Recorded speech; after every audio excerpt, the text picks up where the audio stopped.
السلام عليكم ورحمة الله تعالى وبركاته. الحمد لله رب العالمين، وصلى الله على سيدنا محمد صلى الله عليه وسلم أشرف المرسلين وعلى آله الطاهرين وأصحابه الماجدين. أما بعد. மிஃப்தாஹுல் அரபியா கிதாபினுடைய அல் ஜுஸு சானி இரண்டாம் பாகத்தினுடைய 76ஆம் நாள் பாடமான இன்றைய பாடத்திலே நாம் அமர்ந்திருக்கிறோம். அல்ஹம்துலில்லாஹ். இந்த பாடங்கள் தொடர்ந்து நடைபெறுவதற்கு அல்லாஹ் தௌஃபீக் செய்வானாக.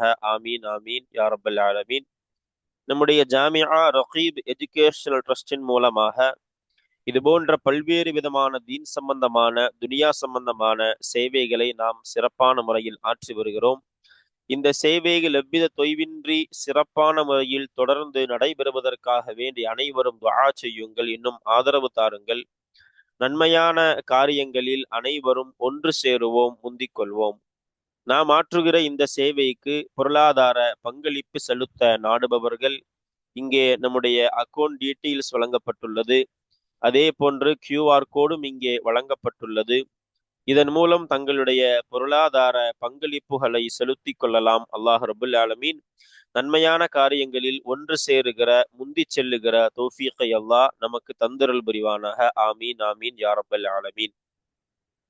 மிஃப்தாஹுல் அரபியா கிதாபினுடைய இரண்டாம் பாகத்தினுடைய 76ஆம் நாள் பாடமான இன்றைய பாடத்தில் நாம் பார்க்க இருக்கக்கூடிய விஷயம் அத்தருசு சாபிஉ வல் இஷ்ரூன்.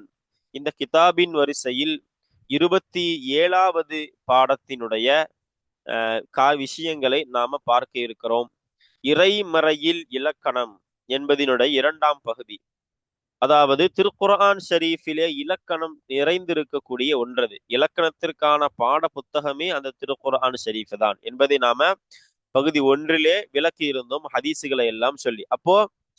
அப்ப இறைமறையிலே இலக்கணம் என்பது குறித்ததான இரண்டாம் பகுதியில் நாம இன்றைக்கு ஒரு சில ஆயத்துகளை முசன்னிஃப் கொண்டு வராங்க.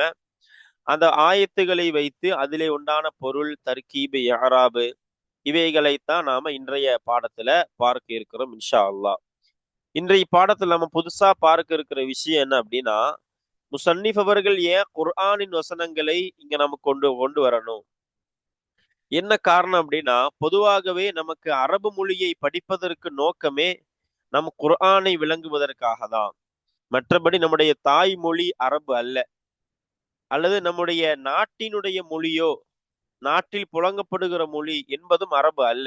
மாறாக நாம் எதை ஓதுகின்றோமோ, எதை பின்பற்றுகின்றோமோ, நபி ஸல்லல்லாஹு அலைஹி வஸல்லம் எதை கொண்டு வந்தார்களோ அப்படிப்பட்ட திருக்குர்ஆன் ஷரீஃபை அருளப்பட்டது அரபு மொழியில். அந்த ஒரு காரணத்திற்காக தான் நாம் அரபு மொழியை இப்படி படித்துக் கொண்டிருக்கிறோம்.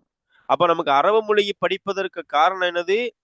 திருக்குர்ஆன் என்பது அருளப்பட்டது அரபு மொழியில். அல்லாஹ் குர்ஆன் ஷரீஃப்ல சொல்லி காட்டுகிறான் குர்ஆனை பற்றி, இன்ன ஹாதல் குர்ஆன யஹ்தி லில்லத்திஹி அக்வம். குர்ஆன் தான் வழிகாட்டும் என்று அல்லாஹ் சொல்றான்.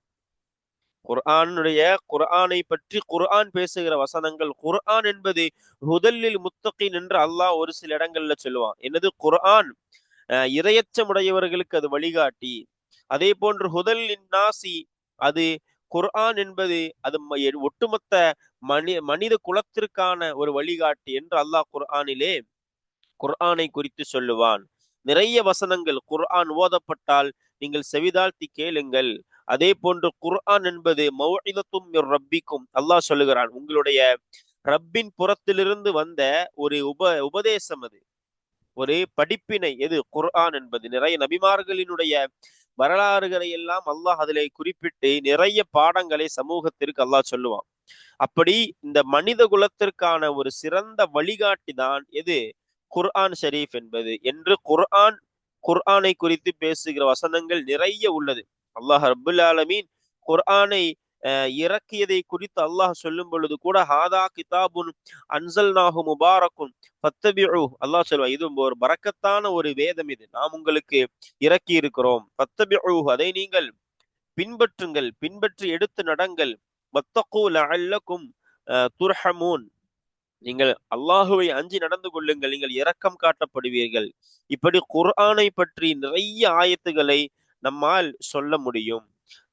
குர்ஆனை குறித்து சொல்லும் பொழுது கத் ஜாஅக்கும் புர்ஹானும் மிர் ரப்பிக்கும் வ அன்ஸல்னா இலைக்கும் நூரம் முபீனா. இந்த குர்ஆன் ஒரு ஒளிமயமானது, வழிகாட்டக்கூடியது, ரப்பிடமிருந்து வரக்கூடிய ஒரு ஆதாரம், தெளிவு என்றெல்லாம் குர்ஆனை பற்றி நிறைய நாம சொல்லலாம். ஆக மொத்தம் குர்ஆன் என்பது முஸ்லிம்களுக்கு மட்டுமல்ல, உலகத்தார்களுக்கு படிப்பினை சொல்லக்கூடிய, பாடம் சொல்லக்கூடிய அற்புதமான வழிகாட்டி. அந்த குர்ஆனை நாம விளங்கணும், குர்ஆனை பற்றிய முழுமையான விளக்கம் நாம அறியணும் என்பதற்காக வேண்டிதான் நாம என்ன இந்த அரபு மொழியை படித்து கொண்டிருக்கிறோம். வெறுமன ஒரு தர்ஜுமாவை, குர்ஆனுடைய மொழிபெயர்ப்பை மட்டும் வைத்து நம்மால குர்ஆனை முழுமையாக விளங்க முடியாது. குர்ஆனை குறித்து இமாம்கள் சொல்லும் பொழுது ஒரு குர்ஆனினுடைய ஒரு வசனத்திற்கு 60,000க்கும் மேற்பட்ட விளக்கங்களை கொடுக்க முடியும் மனிதர்களால், அது கூட குறைவுதான் என்று இமாம்கள் சொல்லி தருவாங்க. அந்த அளவிற்கு குர்ஆனுடைய வார்த்தைகள் ஆழமான கருத்துக்களை உட்கொண்டது. அதனால தான் அந்த அரபு மொழியை நாம படிக்கணும், அந்த குர்ஆனை நாம விளங்கணும், குர்ஆனுடைய சட்டங்களை எடுத்து நாம நடக்கணும், பிறரையும் வழி நடத்தணும் என்கிற நோக்கத்தில் தான் நாம அரபு மொழியை படித்து கொண்டிருக்கிறோம். அதனால்தான் முசன்னிஃப் அவர்கள் இந்த 26 பாடங்களாக நஹவினுடைய சட்டங்களை விளங்குவதற்கான நிறைய உதாரணங்களை கொண்டு வந்து கடைசியில குர்ஆனினுடைய வாசகங்களை கொண்டு வந்து நமக்கு சொல்லி கொடுக்கிறாங்க. எதை சொல்லி கொடுக்கிறாங்க? அரபினுடைய இலக்கண சட்டங்களை. ஏன்னா நம்ம அரபு படிப்பதனுடைய நோக்கமே இந்த குர்ஆனை விளங்குவதுதான் என்பதை நமக்கு உணர்த்துவதற்காக தான் முசன்னிஃப் அவர்கள் இப்படி இறுதி பாடங்களை குர்ஆனுடைய வசனங்களாக நமக்கு சொல்லி கொண்டு வருகிறார்கள். அந்த வரிசையில் நாம இன்றைக்கு ஒரு சில ஆயத்துக்களை நாம பார்க்க இருக்கிறோம். வாங்க கிதாபிற்கு உள்ளே சென்று அந்த வரிகளை, வாசகங்களை நாம படித்து தர்கீபுகளையும் யாராபுகளையும் தெரிந்து கொள்ளலாம் இன்ஷா அல்லாஹு தஆலா. பிஸ்மில்லாஹிர் ரஹ்மானிர் ரஹீம். இன்றைய பாடத்தினுடைய துவக்கம் லஹு முல்கு ஸமாவாதி வல் அர்த் என்கிற ஆயத். அப்ப நாம குர்ஆனின் வழியாக இலக்கணத்தினுடைய விஷயங்களை பார்த்து கொண்டு வருகிறோம். அந்த வரிசையில இன்றைக்கு நாம் பார்க்க இருக்கக்கூடிய வசனங்களின் துவக்கம் இதுதான், லஹு முல்கு ஸமாவாதி வல் அர்த். நம்ம பொருளை பார்த்துருவோம். லஹு அவனுக்கு இருக்கிறது. யாருக்கு? அல்லாஹுவிற்கு இருக்கின்றது. முல்கு ஸமாவாதி வல் அர்த், முல்குனா ஆட்சி, அதிகாரம், உரிமை. அஸ்ஸமாவாத்தினா வானங்கள், வானங்களினுடைய அதிகாரமாகிறது. வல் அர்தி, இன்னும் பூமியினுடைய அதிகாரமாகிறது அல்லாஹுவிற்கு, அல்லாஹுவாகிய அவனுக்கு இருக்கின்றது என்பதுதான் தொடக்கமான வசனம். அப்போ இந்த இறை வசனத்துல அல்லாஹ் சொல்ல வருவது, அல்லாஹிற்குத்தான் வானம் பூமிகளினுடைய எல்லா அதிகாரமும். இந்த வானங்களிலும் பூமிகளிலும் ஏதாவது ஒரு இலை உதிர்ந்து விழுவதாக இருந்தாலும் அதை அல்லாஹ் அறிபவனாக இருக்கிறான் என்று குர்ஆன் நமக்கு சொல்லி தரும். அந்த அளவிற்கு வானம் பூமிகளில் உண்டான மிகச் சிறிய காரியம் முதல் மிக பெரிய காரியம் வரை எல்லாம் அல்லாஹுடைய கட்டுப்பாட்டிலே உள்ளது. அதைத்தான் இந்த இறை வசனம் நமக்கு சொல்லி தருகிறது. அதான் வானங்களினுடைய இன்னும் பூமியினுடைய ஆட்சி அதிகாரமாகிறது, உரிமையாகிறது அவனுக்கு இருக்கின்றது. அவன்னா யாரு? அல்லாஹுவிற்கு இருக்கின்றது. அப்ப இந்த இறை வசனத்தினுடைய பொருளை பார்த்துட்டோம். இப்ப தர்கீப பாருங்க. லஹு, லாம் ஜாரு, ஹூ மஜ்ரூர். லாமுடைய தாலுக்கு போக்கப்பட்டிருக்கிறது, அதுதான் ஹபர் முகத்தம், முஸ்தகிர், அவனுக்கு இருக்கின்றது, அதான் ஹபர் முகத்தமும் கூட. முல்கு முபத்ததா முலாஃபு, அஸ்ஸமாவாத்தி முலாஃபு இலைஹி, வாவு ஹர்ஃப் அத்ஃபு, அல் அர்தி என்பது மஅத்தூஃபு. இப்ப இஅராப பாருங்க. லாம், லாம் என்பது என்ன? ஹர்ஃபுல் ஜர். ஹர்ஃப் எல்லாமே மப்னி தான். ஹர்ஃபுல் ஜர் கஸ்ரின் மீது மப்னியான ஹர்ஃப் இது. சரி பாருங்க. ஹூ என்பது என்னது? லம்மின் மீது மப்னியான ஒரு லமீர். இது முத்தசிலான லமீர், முத்தசில் மஜ்ரூரான லமீருங்க. பொதுவா முத்தசில் லமீர், முன்ஃபசில் லமீர் நமக்கு தெரியும். சுருக்கமா சொல்ல போனா நிறைய விளக்கங்களை சொல்லுவாங்க. சுருக்கமா விளங்குறதுக்காக சொல்லணும்னா, எந்த லமீர்களை கொண்டெல்லாம் ஒரு வாக்கியத்தை துவங்க முடியுமோ அதுவெல்லாம் முன்ஃபசில் லமீர். எந்த லமீர்களை கொண்டெல்லாம் ஒரு வாக்கியத்தை துவங்க முடியாதோ அதுவெல்லாம் என்னது? முத்தசில் லமீர். விளங்கணும்னா இந்த ஹூ இது முத்தசில். ஏன்? ஹூல சொல்ல முடியாது. ஹூல என்பது அரபு லோகத்திலேயே அப்படி கிடையவே கிடையாது, சொல்லவே முடியாது. அப்ப இது முத்தசில் தமீர். ஆனா ஹுவல் அவ்வலு, ஹுவாவை கொண்டு துவங்குறோம் பாத்தீங்களா, துவங்க முடியுது. அப்ப இது முன்ஃபசில் தமீர். அதான் எதை கொண்டு துவங்குவது முடியுமோ அதற்கு பெயர் முன்ஃபசில் லமீர். எந்த லமீர்களை கொண்டு தொடங்க முடியாதோ அவைகளுக்கு பெயர் முத்தசில் லமீர். சுருக்கமான விளக்கம் அதுதான். சரி பாருங்க, அப்ப இந்த ஹூ என்பது முத்தசில் மஜ்ரூரான லமீர். இங்க ஜர்ரினுடைய மஹல்லிலே இருக்கின்றது. முல்கு என்பது என்னது? இது முபத்ததாங்கிறதுனால லாஹிரத்தான லம்மத்தை கொண்டு ரஃபழ் செய்யப்படுகிறது. ரஃபழ் செய்த ஆமில் என்னது? அது மானவி. அஸ்ஸமாவாத்தி லாஹிரத்தான கசரத்தை கொண்டு ஜர்ரு. வாவ் என்பது ஃபதஹின் மீது மப்னியான ஹர்ஃபு அத்ஃபு. அல் அரதி லாஹிரத்தான கசரத்தை கொண்டு ஜர்ரு செய்யப்படுகின்றது. சரி பாருங்க, அப்ப இந்த இறை வசனத்தினுடைய பொருள் தர்கீப் யாராபு நிறைவு பெற்று விட்டது. இப்ப அடுத்து பாருங்க, ஹுவல் அவ்வலு வல் ஆஹிரு வல்லாஹிரு வல் பாத்தினு வஹுவ பிகுல்லி ஷைஇன் அலீம். சூரத் ஹதீதுல வரக்கூடிய மூன்றாவது ஆயத்து. அல்லாஹுடைய தன்மைகளை நமக்கு சொல்லி தருகின்ற அற்புதமான ஒரு வசனம். ஹுவ அவனாகிறவன், எவன்? அல்லாஹுவாகிறவன். அல் அவ்வலு ஆரம்பமானவனாக இருக்கிறான். ஆரம்பமானவன் எனது? இமாம் ஜலாலுத்தீன் ரஹமத்துல்லா அலைஹி நமக்கு தப்சீருல் ஜலாலைனில சொல்லி தராங்க. என்னது? அல் அவ்வலுனா கபில குல்லி ஷைஇன் பிலா பிதாயா. ஆரம்பமானவன்னா எல்லாவற்றிற்கும் முன்னால் உள்ளவன். ஆனா பிலா பிதாயத்தின், அவனுக்கு என்ன இல்ல, தொடக்கம்ங்கிறது கிடையாது. வல் ஆஹிரு, அப்ப அல் அவ்வலுனா என்னது? ஆரம்பமானவனாக இருக்கின்றான். வல் ஆஹிரு, இன்னும் இறுதியானவனாக இருக்கிறான். இறுதின்னு என்ன அர்த்தம்? அதாவது பஅத குல்லி ஷைஇன், எல்லாவற்றுக்கும் பிறகு இருப்பவன். ஆனால் பிலா நிஹாயத்தின், அவனுக்கு என்ன இல்லை, முடிவுங்கிறது கிடையாது. அப்போ ஆரம்பம் இல்லாமல் ஆரம்பமானவன், முதன்மையானவன், முதலாமவன். இறுதி என்பது இல்லாத இறுதியானவன். இது அல்லாஹருக்கு மட்டும்தான் இந்த தன்மைகளை சொல்ல முடியும். அடுத்து பாருங்க, வல்லாஹிரு, இன்னும் வெளிப்படையானவன். வெளிப்படையானவன்னா என்னது? இமாம் ஜலாலுத்தீன் ரஹமத்துல்லா அலைஹி நமக்கு சொல்லி தராங்க. என்னது? பில் அதில்லத்தி அலைஹி, அவன் மீது இருக்கக்கூடியதான ஆதாரங்களை கொண்டு வெளிப்படையானவன். அல்லாஹ் ரொம்ப அதாவது ரொம்ப மறைவானவன் கிடையாது, நம்மளால விளங்கவே முடியாதுன்னு அல்ல. அவனின் மீது இருக்கக்கூடிய ஆதாரங்களை கொண்டு அவன் வெளிப்படையானவன். வல்லாஹிரு, இன்னும் அவன் வெளிப்படையானவனாக இருக்கிறான். என்ன அர்த்தம் பாருங்க, வானம் பூமிகளை வைத்து நாம் எதை விளங்க முடியுது? படைச்சப ஒருத்தர் இருக்கிறான்னு விளங்க முடியுது. இதுதான் ஆதாரங்கள். மலைகளில் பாதைகளை அமைத்தவன் அல்லாஹ், நல்லா குரான்ல சொல்றான். மலைகளில் மனிதர்களால பாதை அமைக்க முடியாது, சரிபடுத்த மட்டும்தான் முடியும். அவ்வளவு பெரிய பாறை, அதை செதுக்கியது போன்ற ஒரு இயற்கையான ஒரு வழியை ஒரு சாதாரண மனித குலத்தால் அதை உருவாக்க முடியாது. அல்லாஹ் குரான்ல தன்னுடைய ஆதாரங்கள் நிறைய சொல்றான். அதுல ஒண்ணு நான் சொல்றேன், மலைகளில் பாதையை அமைத்தவன் அப்படின்னு. இப்படி எல்லாம் அல்லாஹுவிற்கான ஆதாரங்கள் நிறைய இருக்கு. அதை வச்சுதான் சொல்றாங்க, அவன் மீது இருக்கக்கூடிய ஆதாரங்களை கொண்டு அவன் யார்? வெளிப்படையானவனாக இருக்கின்றான். பாருங்க, அதே போல வல் பாத்தினு, இன்னும் அல்லாஹ் ஆகிறவன் எப்படி இருக்கிறான்? மறைவானவனாக இருக்கிறான். பாத்தின்னா உள்ரங்கமானவன் அர்த்தம். அப்ப எதை விட்டும் மறைந்தவன், எதை விட்டும் உள்ரங்கமானவன் சொல்றாங்க பாருங்க. அன் இதுராக்கில் ஹவாசி, ஐம்புலன்களால் அறிவதை விட்டும் அவன் உள்ரங்கமானவன், மறைவானவன். நம்முடைய கண்ணால, காதால நம்ம இப்படி படைப்புகளை இந்த ஹவாஸை கொண்டு, ஹவாஸ்னா ஐம்புலன்கள் சொல்லுவோம். எனது பார்த்து அறிதல், கேட்டு அறிதல், ருசித்து அறிதல், நுகர்ந்து அறிதல், தொட்டு அறிதல், இப்படி 5 புலன்களை எல்லாம் மனிதர்களுக்கு வச்சிருக்கிறான். நம்ம எந்த பொருளை இந்த உலகத்துல நம்ம விளங்குறதா இருந்தாலும் இந்த 5ல ஒன்றை கொண்டுதான் முடியும். ஒண்ணு பார்த்து விளங்குவோம், அல்லது கேட்டு விளங்குவோம், அல்லது நுகர்ந்து விளங்குவோம், அல்லது ருசிச்சு விளங்குவோம், அல்லது தொட்டு விளங்குவோம். இந்த 5 அல்லாம ஒன்றை கொண்டு மனிதனால விளங்க முடியாது. ஹவாஸ் பாத்தின்னு வேணா சொல்லலாம், உள்ளே அப்படின்னு. எந்த புலன்களினாலும் அறிவதை விட்டும் அல்லாஹ் உள்ரங்கமானவன், மறைவானவனாக இருக்கிறான்.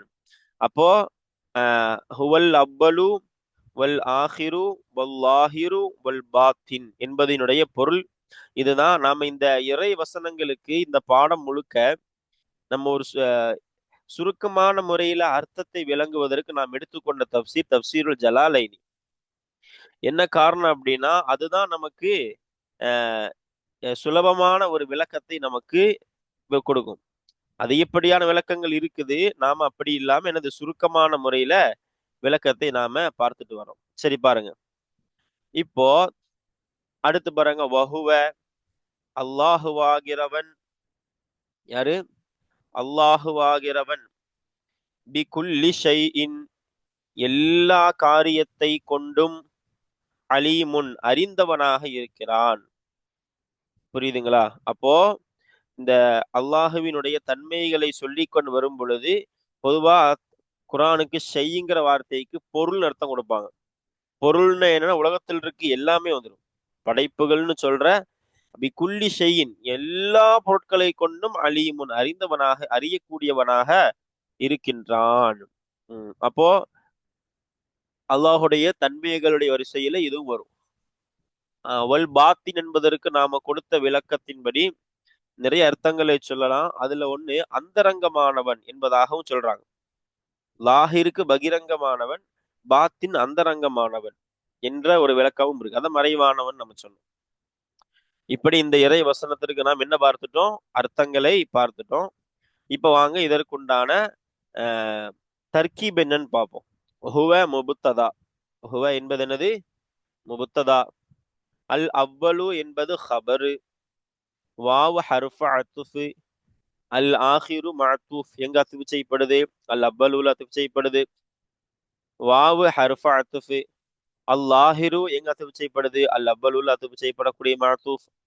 வாவ் ஹர்ஃபு அத்துஃபு. அல் பாத்தின் என்பது மஅத்தூஃப், எங்க அத்துஃப் செய்யப்படுது? அல் அவ்வலுல அத்துஃப் செய்யப்படுது. எல்லாம் அல்லாஹ் என்பதனுடைய தன்மைகள். சரி பாருங்க, வஹுவ, இன்னும் அவனாகிறவன். வாவ் என்பது என்னது? நம்ம இஸ்தினாஃபாக வைக்கலாம் அல்லது அதுஃபாக வைக்கலாம். அதுஃபா வைக்கும் பொழுது இந்த ஹுவவை இந்த ஹுவல நம்ம அத்து செய்யற மாதிரி வரும். சரி பாருங்க, ஹுவ முபுத்ததா, பி ஜாரு, குல்லி ஷைஇன் மஜ்ரூரு. குல்லி மஜ்ரூர் முலாஃபு. ஷைஇன் என்பது முலாஃபு இலைஹி. அதே போல அலீமுன் என்பது என்னது? ஹபரு. அலீமுன் என்பது என்னது? ஹபரு. அப்ப இந்த இறை வசனத்தினுடைய தர்கீபை நாம பார்த்திருக்கிறோம். அல்ஹம்துலில்லா. இதுல அல்லாஹ்வினுடைய இன்னும் சில தன்மைகளை இந்த வார்த்தையின் மூலமாக முசன்னிஃப் நமக்கு சொல்லி இருக்கிறார்கள். அல்ஹம்துலில்லா. அப்ப இந்த இறை வசனத்தினுடைய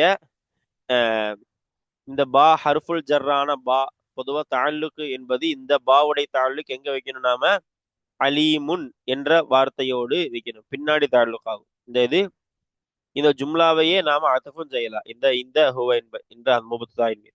இப்ப பாருங்க, யாராபு பாருங்க. ஹுவ என்பது ரஃபினுடைய மஹல்லு. காரணம் இது என்னது? முபுத்ததா. இங்க லமீர், அது ஃபதஹின் மீது மப்னியான லமீரு, முன்ஃபசிலான லமீரு. அல் அவ்வலு என்பது லாஹிரத்தான லம்மத்தை கொண்டு ரஃபஇ. வல் ஆஹிரு, பொதுவா முபுத்ததாவினுடைய ஆமில் மாணவி, மாற்று கருத்தே இல்லை. ஹபருடைய ஆமில், ரஃபை செய்த ஆமில் முபுத்ததா தானா அல்லது மாணவியான் அதே ஆமிலா? கருத்து வேறுபாடு இருக்கு. நம்ம ரெண்டையுமே வச்சுக்கலாம். சரி பாருங்க, வாவு ஃபதஹின் மீது மப்னியான ஹர்ஃபு. அல் ஆஹிரு லாஹிரத்தான லம்மத்தை கொண்டு ரஃபஇ. வல்லாஹிரு வாவ் ஃபதஹின் மீது மப்னியான ஹர்ஃபு. அல்லாஹிரு லாஹிரத்தான லம்மத்தை கொண்டு ரஃபஇ. வாவ் ஃபதஹின் மீது மப்னியான ஹர்ஃபு. அல் பாத்தினு லாஹிரத்தான லம்மத்தை கொண்டு ரஃபஇ. வாவ் ஃபதஹின் மீது மப்னியான ஹர்ஃபு. ஹுவ என்பது என்னது? ஃபதஹின் மீது மப்னியான லமீரு முத்தசில் ரஃபினுடைய மஹல்லு. பி ஹர்ஃபுல் ஜர் கஸ்ரின் மீது மப்னி. குல்லி லாஹிரத்தான கஸ்ரத்தை கொண்டு ஜர்ரு செய்யப்படுகிறது. ஷைஇன் என்பதும் லாஹிரத்தான கஸ்ரத்தை கொண்டு ஜர்ரு செய்யப்படுகிறது. அதே போன்று பாருங்க, அலீமுன் என்பது லாஹிரத்தான லம்மத்தை கொண்டு ரஃபஅ செய்யப்படுகின்றது. இப்போ தொடர்ந்து பாருங்க அடுத்த ஆயத்து. வஹுவல்லாஹு ஃபிஸ் ஸமாவாதி வஃபில் அர்த். அல்லாஹ்வினுடைய தன்மைகளை தான் முசன்னிஃப் நமக்கு சொல்லிக் கொண்டே வருகிறார்கள் இறை வசனத்தின் மூலமாக. இந்த வசனம் அன்ஆம் சூராவினுடைய அதே மூன்றாவது ஆயத்து அல்லாஹினுடைய தன்மையை குறித்து சொல்லக்கூடியது. வஹுவல்லாஹு, அல்லாஹு ஆகிறவன். இந்த வாவ் என்பது நாம் இஸ்தினாஃபா வைக்கலாம். ஹுவ, அவனாகிறவன். அவன்னா யாரு? அல்லாஹு ஆகிறவன். ஃபிஸ்ஸமா, ஹுவ அவனாகிறவன், அல்லாஹு அல்லாஹாக இருக்கிறான். இதுதான் ஹபரா வைக்கணும். தர்க்கீப் சொல்லும் போது சொல்லுவோம். ஃபிஸ்ஸமாவாதி வல் அர்த், வானங்களிலும், வஃபில் அரதி இன்னும் பூமியிலும் வணங்கப்படுகின்ற அல்லாஹுவாக இருக்கின்றான் என்பதுதான் இந்த இறை வசனத்தினுடைய பொருள். அந்த ஆயத்தை தொடர்ந்து போக யாழமு சிர்ரக்கும் வஜஹரக்கும் வயலமு மா தக்சிபுன் வரும். அல்லாஹ் உங்களுடைய நீங்கள் வெளிப்படுத்துகின்றதையும் நீங்கள் மறைத்து வைக்கக்கூடியதையும் நன்கறிவான். நீங்கள் உங்கள் கைகளால் செய்யக்கூடியதை சம்பாதிக்கக்கூடியவைகளையும் அல்லாஹ் அறிவான் என்ற அந்த வசனம் அப்படி தொடர்ந்து போகும். இங்க நமக்கு முசன்னிப் அவர்கள் குறிப்பிட்டது இந்த ஆயத்து, இந்த வார்த்தை மட்டும்தான். அப்ப அல்லாஹுவ அவனாகிறவன், அல்லாஹு அல்லாஹுவாக இருக்கின்றான். இமாம் ஜலாலுத்தீன் ரஹமத்துல்லா அலைஹி இந்த ஆயத்திற்கு விளக்கம் எழுதும் பொழுது ஹுவ அவனாகிறவன், அல்லாஹ் அல்லாஹாக இருக்கின்றான், அதாவது அல்லாஹுங்க வார்த்தைக்கு என்ன, முஸ்தஹிக்குல் லில் இபாதான் அர்த்தம் வைக்கணுங்கிறாங்க. வணங்குவதற்கு தகுதியானவன், அதாவது வணக்கத்திற்குரியவனாக இருக்கின்றான். எங்கே?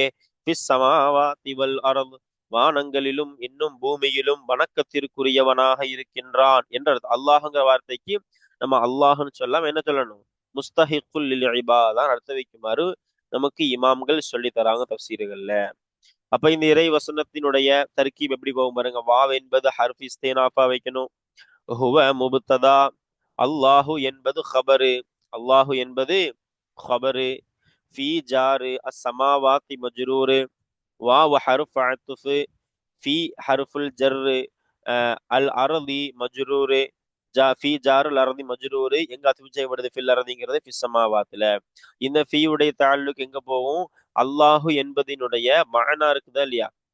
அல்லாஹ் என்பதினுடைய மஅனாவில ஒரு வார்த்தை வந்துச்சு முஸ்தஹிக்குன் என்பது, அங்க இங்க ஃபியோடைய தாளுக்கை நாம வைக்கணும். அப்படிதான் தப்சீர்கள்ல நமக்கு சொல்லி தருகிறார்கள். எப்படி வைக்கலாம்? வணக்கத்தில் வானங்களில் வணங்குவதற்கு சில இமாம்கள் சொல்றாங்க மஅபூதுன்னு அர்த்தம் வச்சா முடிஞ்சதுங்கிறாங்க.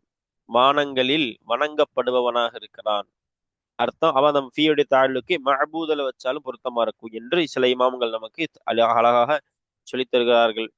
பாருங்க, இப்ப இஅராப் எப்படி கொடுக்கிறது பாருங்க. வாவ் என்பது ஃபத்ஹின் மீது மப்னியான ஹர்ஃபு இஸ்தினாஃப். ஹுவ என்பதோ ஃபத்ஹின் மீது மப்னியான லமீர் முன்ஃபசில். இங்கே ரஃப்இனுடைய மஹல்லு காரணம், அது முபத்ததா. அல்லாஹு என்பது என்னது? ஜல்ல ஜலாலுஹு, அல்லாஹ் என்ற ஜலாலத்தினுடைய லஃப்ல், அதுதான் ஹபர். மர்ஃபூ, எதை கொண்டு மர்ஃபூ? ஸாஹிரத்தான லம்மத்தை கொண்டு ரஃபை செய்யப்படுகின்றது. ஃபிஸ்ஸமாவாதி, ஃபிஸ்ஸமாவாதி என்பது லஃபி என்பது ஹர்ஃபுல் ஜர்ரு, சுகூன் மீது மப்னியான ஹர்ஃபுல் ஜர்ரு. அஸ்ஸமாவாதி என்பது லாஹிரத்தான கஸ்ரத்தை கொண்டு ஜர்ரு செய்யப்படுகிறது, ஜர்ருடைய மஹல்லு. வாவு ஃபதஹின் மீது மப்னியான ஹர்ஃபு அத்துஃபு. ஃபி என்பது சுக்குன் மீது மப்னியான ஹர்ஃபுல் ஜர்ரு. அல் அரதி லாஹிரத்தான கஸ்ரத்தை கொண்டு ஜர்ரு செய்யப்படுகிறது.